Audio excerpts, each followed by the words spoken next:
नवरात्रीचा उपवास जर तुम्हाला असेल तर उपवासाचा हा चविष्ट पराठा नक्की ट्राय करून बघा। हा पराठा बनवण्यासाठी फक्त बटाटा आणि साबुदाण्याचा वापर केला जातो। मस्त टम्म फुगतो, मऊ लुसलुशीत बनतो, म्हणजे दिवसभर जरी ठेवाल ना तरी असाच राहतो। जिभेवर ठेवताच अलगद विरघळून जातो। याची चव जवळजवळ साबुदाणा वड्यासारखीच असते, पण साबुदाणा वडा हा डीप फ्राईड असतो, पण हा पराठा फक्त तुम्ही 1 ते 2 चमचे तेलामध्ये बनवून तयार करू शकता।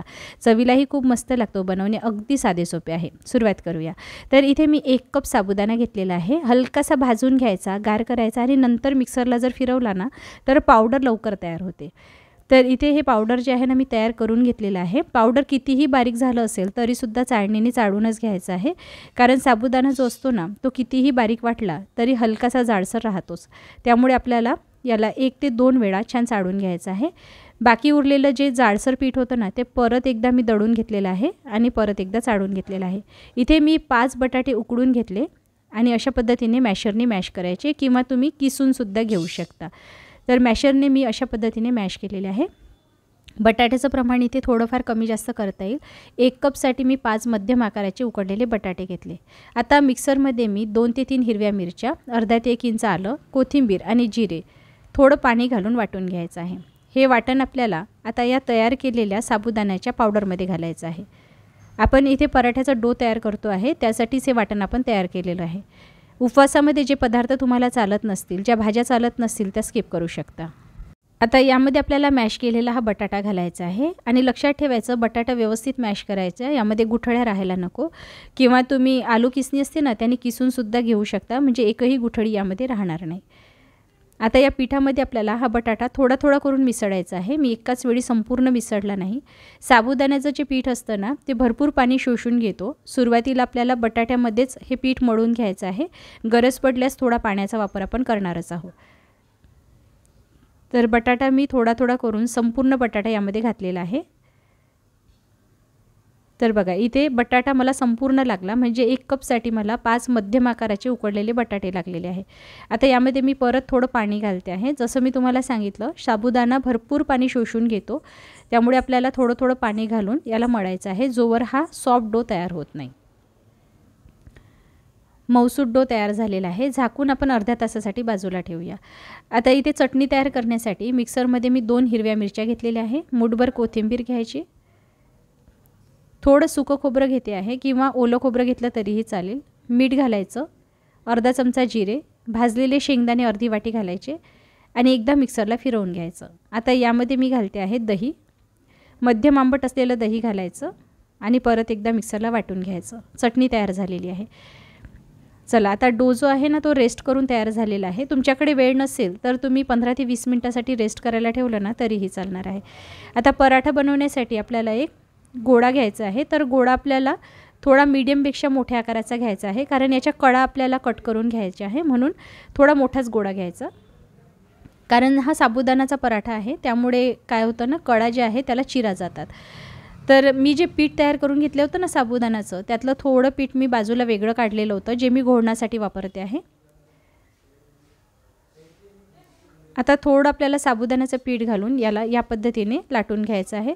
तुम्ही इथे भगरचं पीठ म्हणजे वरीच्या तांदूळाचं पीठ करून ते जरी वापरलं ना तरीही चालणार आहे। तर बघा कढईला चिरा जाते आहे ना, अशा चिरा जाणारच आहे, कारण साबुदाणा जो असतो ना तो भरपूर पाणी शोषून घेतो।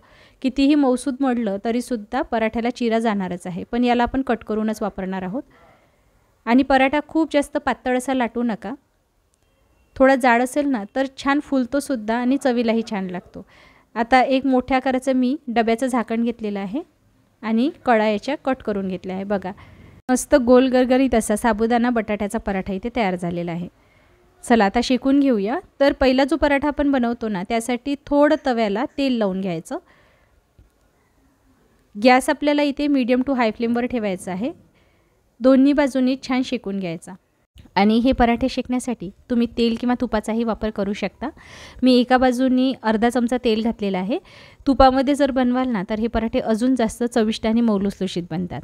आणि अजून एक महत्त्वाचं असं सांगायचं की हे पराठे जे आहेत ना शेकून झाल्यानंतर तुम्हाला तेलकट दिसेल, पण हे तेलकट नसतात। कमी तेलाचा वापर जरी केला ना तरी दिसायला हे तेलकटच दिसतील। याचं कारणही सांगते, कारण साबुदाणा जो असतो ना तो शिजवून झाल्यानंतर ट्रान्सपरंट बनतो, अगदी काचेसारखा पारदर्शक। त्यामुळे हा पराठा जेव्हा गार होतो ना तेव्हा दिसायला तुम्हाला काचेसारखा पारदर्शक दिसेल आणि तेलकटसुद्धा दिसेल. पण हा तेलकट नाही आहे, फक्त आपण अर्धा ते 1 चमचा तेल वापरूनच हा पराठा बनवलेला आहे. बघा, दोन्ही बाजूनी शेकून घेतलेला आहे. तसाही साबुदाणा जो असतो ना, जास्त तेल शोषून घेत नाही, त्यामुळे वरून तुम्हाला पराठ्यावर जास्त तेल दिसेल. पण हा पराठा तेलकट अजिबात नाही आहे. साबुदाणा वड्यासारखी चव असणारा हा पराठा साबुदाणा वड्यापेक्षाही चविष्ट आणि हेल्दी आहे.